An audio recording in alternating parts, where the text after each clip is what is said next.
అండి నమస్తే, welcome to my channel. పొద్దున్నే అక్క వాళ్ళ ఇంటికి ఇలా రొయ్యలు తీసుకుని ఒక ఆవిడైతే వచ్చింది.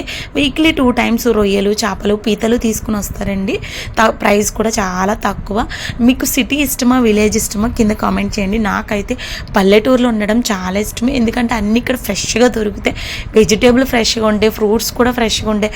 చేపలు, రొయ్యలు అయితే అప్పటికప్పుడు పట్టి తీసుకొస్తారు కదా, టేస్ట్ చాలా బాగుంటుంది. సిటీలో అయితే చేపలు, రొయ్యలు 2-3 రోజులు ఐస్లో పెట్టిందట మన దగ్గర తీసుకొచ్చి అమ్ముతారు. అవి టేస్ట్ కూడా అంత బాగోదు. ఇవి రొయ్యలు వచ్చి సైజు చాలా పెద్దగా ఉంది. ఇవి టేస్ట్ కూడా చాలా బాగుంటాయి. కేజీ వచ్చి 250 రూపాయలు అంట. అదే సిటీలో అయితే కేజీ వచ్చి 600 అండి.